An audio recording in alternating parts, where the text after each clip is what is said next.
अस्सलाम वालेकुम स्टूडेंट्स। आज के लेक्चर में हम एल्गोरिदम और फ्लो चार्ट्स के बारे में पढ़ेंगे और देखेंगे एल्गोरिदम किस तरीके का होता है और एक एल्गोरिदम बना के हम उसका एक फ्लो चार्ट भी बनाएंगे। एल्गोरिदम के बारे में वैसे तो हम ऑलरेडी पढ़ चुके हैं, लेकिन हम इसको दोबारा से रिपीट करते हैं। एल्गोरिदम क्या है? Algorithm is a step by step procedure to solve a problem is called algorithm. के एल्गोरिदम एक स्टेप बाय स्टेप प्रोसीजर होता है किसी भी प्रॉब्लम को सॉल्व करने के लिए, और ये सिंपल इंग्लिश लैंग्वेज के अंदर राइट किया गया होता है। ये किसी भी प्रॉब्लम को सॉल्व करने के स्टेप वाइज प्रोसीजर होता है, जिसको हम इंग्लिश लैंग्वेज के अंदर in the form of steps right कर लेते हैं और फिर उन्हीं स्टेप्स को फॉलो करते हुए हम प्रॉब्लम को सॉल्व करते हैं।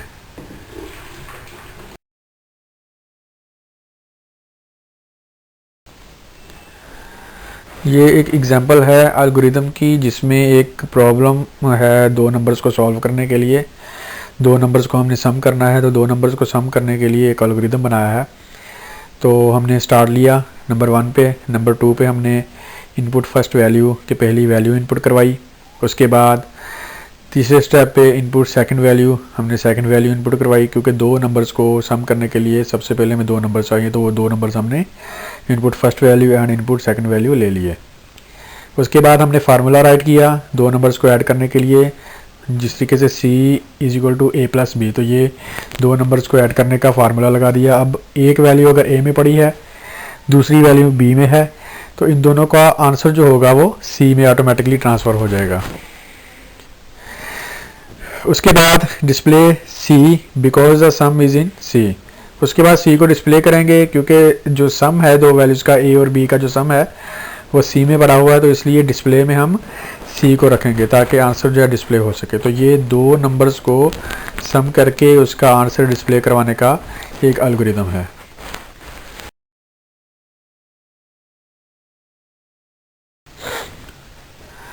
उसके बाद देखते हैं फ्लो चार्ट। फ्लो चार्ट क्या है? Flow chart is a graphical representation of algorithm और डाटा। डाटे की या एल्गोरिदम की ग्राफिकल रिप्रेजेंटेशन है, जिसको फ्लो चार्ट कहा जाता है। और फ्लो चार्ट बनाने के लिए मुख्तलिफ तरह के सैम्बल्स यूज़ किए जाते हैं। वो सैम्बल्स को यूज़ करते हुए हम फ्लो चार्ट बनाते हैं।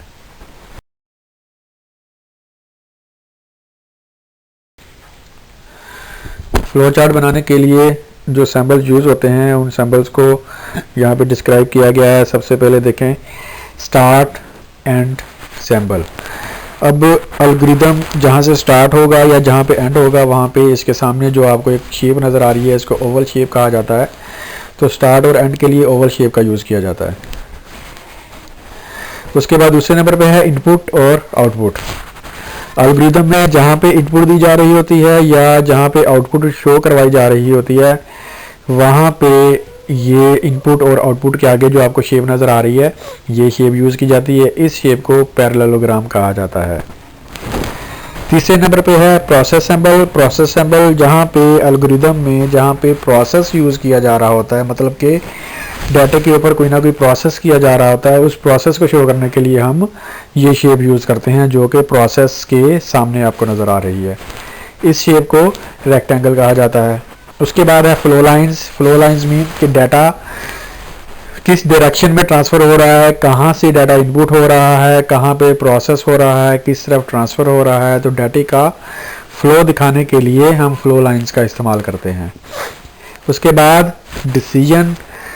प्रोग्राम में या एल्गोरिदम में समटाइम ऐसी सिचुएशन आ जाती है जहाँ पे हमारे पास ऑप्शंस होते हैं, दो या दो से ज़्यादा ऑप्शंस होते हैं, तो किसी एक ऑप्शंस को सिलेक्ट करना होता है। तो जहाँ पे इस तरीके की कंडीशन आ जाए, वहाँ पे ऑप्शंस को शो करवाने के लिए हम डिसीजन सैम्बल का इस्तेमाल करते हैं। अब डिसीजन के आगे जो आपको सैम्बल नज़र आ रहा है, इसको डायमंड सैम्बल कहा जाता है, और डायमंड सैम्बल का इस्तेमाल किया जाता है डिसीजन को शो करने के लिए।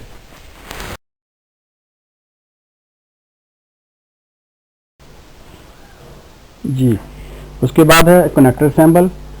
कनेक्टर सैम्बल को हम सर्कल से शो करते हैं, और इसका काम ये होता है कि एक से ज़्यादा डायरेक्शन में आने वाली फ़्लो लाइंस को एक ही जगह पे ये कनेक्ट करके आगे ट्रांसफ़र करता है। उसके बाद है of page on page connector. इस सैम्बल का इस्तेमाल हम वहाँ पे करते हैं जब हम फ्लो चार्ट बना रहे होते हैं पेज पे और उस फ्लो चार्ट का साइज़ ज़्यादा बड़ा होता है और वो एक पेज के ऊपर कनेक्ट नहीं हो रहा होता पूरा, तो हम इसको ट्रांसफ़र करते हैं दूसरे पेज पे इस सैम्पल को इस्तेमाल करते हुए। उसके बाद प्री डिफाइंड प्रोसेस है। एल्गोरिदम में या प्रोग्राम में कहीं पे भी अगर हम कुछ प्री डिफाइंड फंक्शन इस्तेमाल कर रहे हो, जिनको बिल्ट इन फंक्शंस भी कहा जाता है, कुछ ऐसे बिल्ट इन फंक्शंस होते हैं जो पहले से बने बनाए होते हैं, हम जस्ट उनको प्रोग्राम्स में या अपनी प्रॉब्लम्स को सॉल्व करने के लिए इस्तेमाल करते हैं। तो ऐसे प्री डिफाइंड फंक्शन को जब हम इस्तेमाल करते हैं तो उनको शो करने के लिए प्री डिफाइंड प्रोसेस सैम्पल्स का इस्तेमाल किया जाता है। प्री डिफाइंड सैम्पल्स को मतलब ये कि इस्तेमाल करते हुए हम अपने प्री डिफाइंड फंक्शंस को शो कर रहे होते हैं।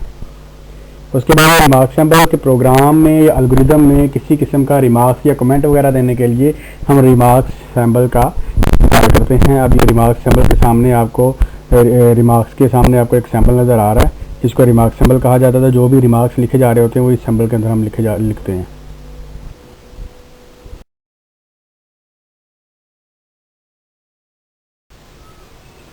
जी, ये फ्लो चार्ट की एक एग्जांपल है।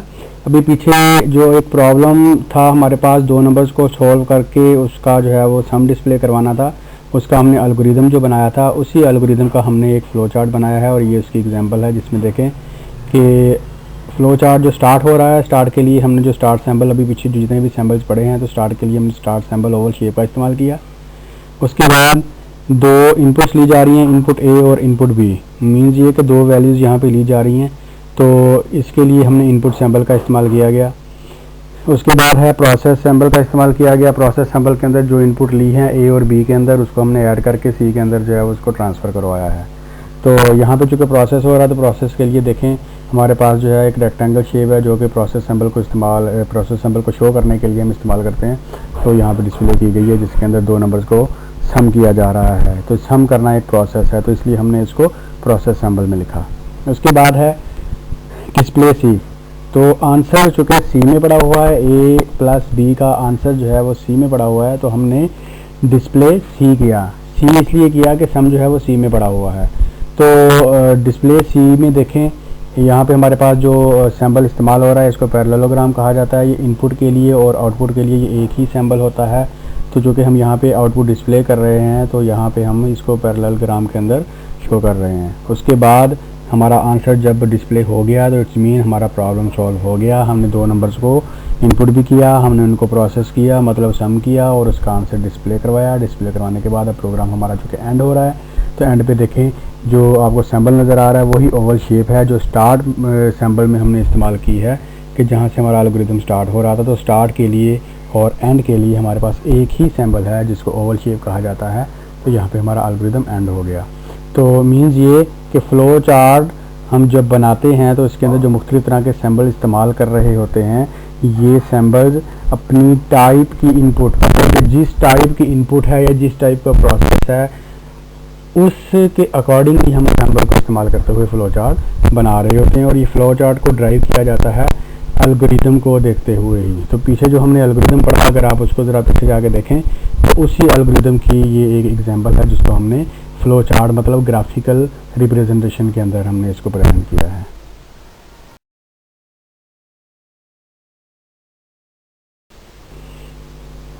उसके बाद देखते हैं difference between flow chart and algorithm, के एल्गोरिदम में और फ़्लो चार्ट में क्या डिफरेंस है। तो सबसे पहले कॉलम में आपको फ़्लो चार्ट लिखा नज़र आ रहा है, दूसरे कॉलम में आपको एल्गोरिदम लिखा नज़र आ रहा है।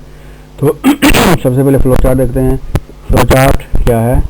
Standard samples are used to design flow chart. ये कि हमारे पास कुछ स्टैंडर्डाइज सैम्पल्स होते हैं जिनको इस्तेमाल करते हुए हम फ़्लो चार्ट बनाते हैं। और एल्गोरिदम क्या है? Simple English is used to write algorithm, के एल्गोरिदम राइट करने के लिए हम सिंपल इंग्लिश लैंग्वेज का इस्तेमाल करते हैं, वही इंग्लिश लैंग्वेज जो हम डेली लाइफ में इस्तेमाल करते हैं। उसके बाद फ़्लो चार्ट का दूसरा point, flow chart is more time consuming. Flow chart more time consuming है, मतलब ये कि फ़्लो चार्ट को बनाने में बहुत ज़्यादा टाइम लगता है, क्योंकि इसके अंदर ग्राफिकल सैम्पल इस्तेमाल होते हैं और इसको जो है वो सैम्पल्स को ड्रा करना और उनको जो है वो एल्गोरिदम की वर्किंग के मुताबिक मुख्तलिफ प्लेसेस पे जो है वो प्लेस करना, ठीक है, एल्गोरिदम की वर्किंग के मुताबिक ये जो है एक टाइम कंज्यूमिंग काम होता है। Algorithm is less time consuming. Algorithm को लिखने में टाइम नहीं लगता, लेकिन एल्गोरिदम बनाने मीन कि एल्गोरिदम की जो प्लानिंग है, एल्गोरिदम की प्लानिंग करने में टाइम लगता है। लेकिन जब वो एक प्लानिंग हमारे माइंड में सेट हो जाती है तो देन हमें उसको वर्ड के अंदर रिटन फॉर्म में कन्वर्ट करने में टाइम नहीं लगता, क्योंकि एल्गोरिदम चूँकि किसी भी प्रॉब्लम का सोल्यूशन होता है तो सोल्यूशन को बनाना उसको थोड़ा मुश्किल होता है, उसमें टाइम लगता है, क्योंकि उसके अंदर प्लानिंग करनी पड़ती है, सोचना पड़ता है, ठीक है। लेकिन जब वो एक चीज़ माइंड में क्लैरिफाई हो जाती है, मुकम्मल प्लान बन जाता है, तो उसको 10 या 12 लाइनों में लिखना हमारे लिए आसान होता है। लेकिन जब उसी 10 या 12 लाइनों को हम अगर ग्राफिकली रिप्रेजेंट करना चाहें तो ग्राफिकली रिप्रेजेंट करने में टाइम लगता है।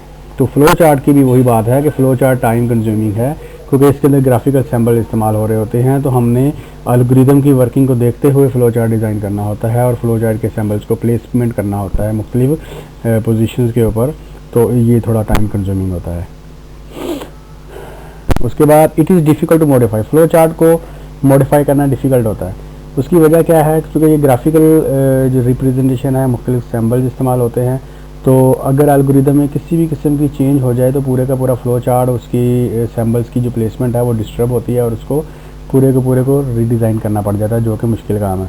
और एल्गोरिदम जो है, एल्गोरिदम में अगर एल्गोरिदम को मॉडिफाई करना आसान है, उसकी वजह क्या है कि उसके अंदर अगर 1 या 2 स्टेप्स की मॉडिफिकेशन आ जाए तो हम उस आसानी के साथ उसको मॉडिफाई कर सकते हैं, जस्ट वो 2 से 3 लाइन्स को रिमूव। उसके बाद लास्ट पॉइंट फ्लो चार्ट का, it is a graphical representation of that data. ये पहले भी डिस्कस हो चुकी है बात कि फ्लो चार्ट क्या होता है। ग्राफिकली डाटे को रिप्रेजेंट करना फ्लो चार्ट कहलाता है, क्योंकि इसके अंदर मुख्तलिफ सिंबल्स इस्तेमाल हो रहे होते हैं। जो हमारा डाटा होता है उसको इन्हीं सिंबल्स को इस्तेमाल करते हुए हम रिप्रेजेंट करते हैं, तो इसलिए फ्लो चार्ट जो है ये ग्राफिकल रिप्रेजेंटेशन है डाटे की। और एल्गोरिदम क्या है, it is a step by step procedure to solve a problem. तो एल्गोरिदम क्या है, ये एक स्टेप बाय स्टेप प्रोसीजर है कोई भी प्रॉब्लम को सॉल्व करने के लिए।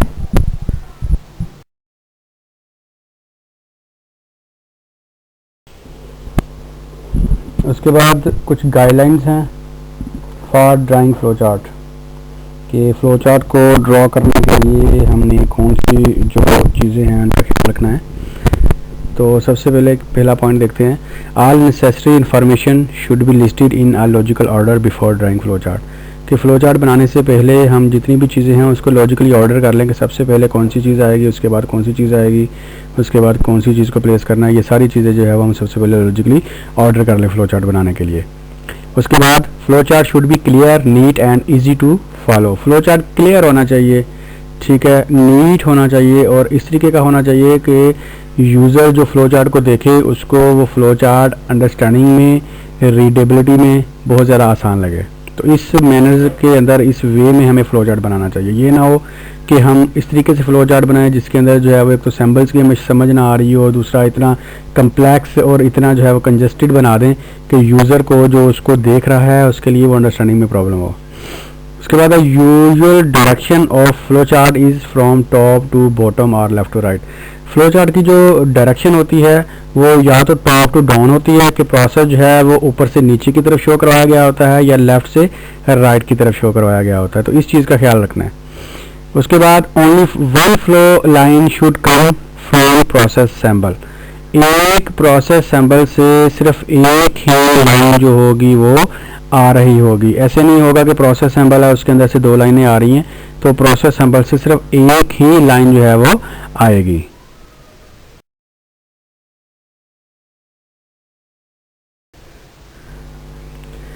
Only one flow line must enter in decision symbol but 2 flow lines can come out। अब जो डिसीजन सैम्बल के बारे में हमने पढ़ा, तो डिसीजन क्या होता है कि हमारे पास एक ऑप्शन होता है और उस ऑप्शन के अल्टरनेटिव हमारे पास 2 डिसीजन होते हैं। तो जो डिसीजन सैम्बल है उसके अंदर एक फ्लो लाइन इंटर होगी और 2 लाइन जो होंगी वो आउट हो रही होंगी, डिपेंडिंग ऑन हम कहते हैं डिपेंडिंग ऑन कंडीशन, कि कौन सी कंडीशन में ट्रू होना है। तो डिसीजन सैम्बल में एक इनपुट आएगी और उसकी 2 आउटपुट होंगी। Only one flow line is used with terminal sample. जो टर्मिनल सैम्बल का हमने इस्तेमाल किया था, टर्मिनल सैम्बल्स के अंदर सिर्फ एक लाइन का ही इस्तेमाल होगा। The start and end of flow chart must be logical. जो फ्लो चार्ट है उसका स्टार्ट और जो एंड है वो लॉजिकल होना चाहिए। लॉजिकल मीन्स के कहाँ से स्टार्ट हो रहा है फ्लो चार्ट, कहाँ पे एंड हो रहा है, इसको लॉजिकली जो है वो हम रिप्रेजेंट करेंगे ओवल शेप को इस्तेमाल करते हुए। उसके बाद comments should be written in remark sample. Remark sample के बारे में भी हमने पढ़ा कि जितने भी कमेंट्स होंगे वो हम रिमार्क सैम्पल्स को ड्रॉ करके उस रिमार्क सैम्पल्स के अंदर कमेंट्स राइट करेंगे। Connector is use to reduce the number of flow lines. अगर हमारे पास फ्लो चार्ट के अंदर नंबर ऑफ लाइंस जो होती हैं वो ज़्यादा हो जाती हैं तो हम कनेक्टर का इस्तेमाल करें और तमाम लाइंस को एक ही कनेक्टर के ऊपर इकट्ठा करके वहाँ से फिर हम एक फ्लो लाइन जनरेट करें ताकि नंबर ऑफ लाइंस को रिड्यूस किया जा सके। उसके बाद last point, it is useful to ensure the validity of flow chart by testing it with sample data. अब ये बहुत ज़्यादा ज़रूरी है कि फ़्लो चार्ट बनाने के बाद हम उस फ़्लो चार्ट को टेस्ट करें सैम्पल डाटा देके, मतलब कि हम उस फ़्लो चार्ट में सैम्पल के तौर पे डाटा एंटर करें और उस डाटे को प्रोसेस करें कि उसकी आउटपुट क्या आती है।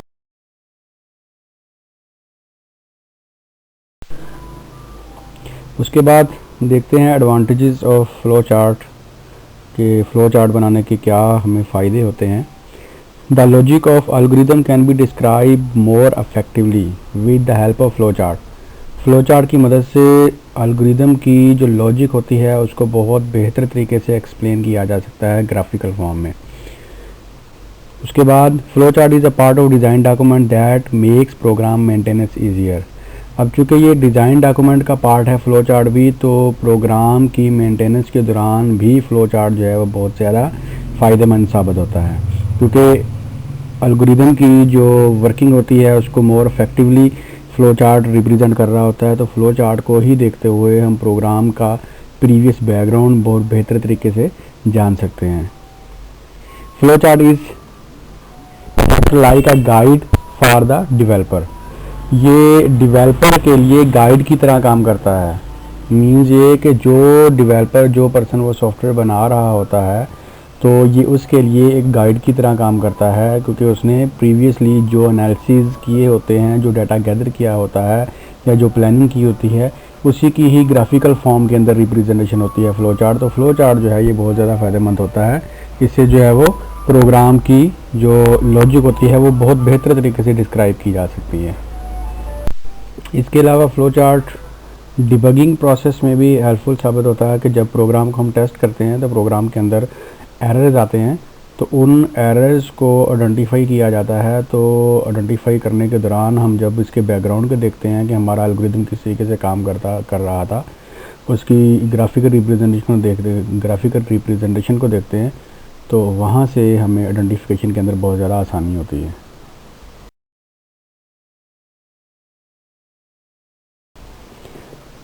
जहाँ फ़्लो चार्ट के कुछ एडवांटेजेस हैं वहाँ पे कुछ इसकी लिमिटेशंस भी हैं, जिसमें सबसे पहले तो ये है कि अगर एल्गोरिथम के अंदर किसी किस्म की चेंज आती है तो हमें पूरे के पूरे फ़्लो चार्ट को रीडिज़ाइन करना पड़ता है।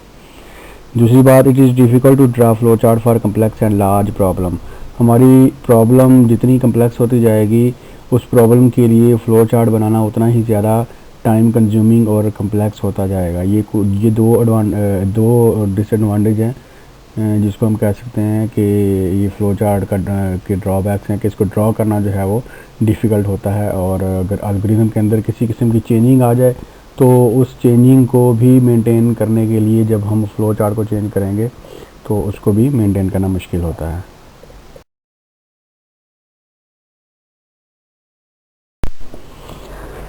जी स्टूडेंट्स, ये था हमारा यूनिट 1 जो कि एंड हो चुका है। हमने यूनिट 1 को कंप्लीट डिटेल के साथ डिस्कस किया है। तो आपने अब ये करना है कि इस पूरे यूनिट को थारोली डिटेल के साथ एक तो रीड करना है, उसके बाद इसके जितने भी हमने पॉइंट्स टॉपिक्स पढ़े हैं उनको आपने हाईलाइट करते हुए उनको आपने याद भी करना है, ठीक है। और अगर किसी भी टॉपिक से रिलेटेड आपको कोई क्वेश्चन है, कोई प्रॉब्लम है, तो हमारे व्हाट्सएप ग्रुप भी बने हुए हैं, आप उनके अंदर डिस्कस करें, ठीक है।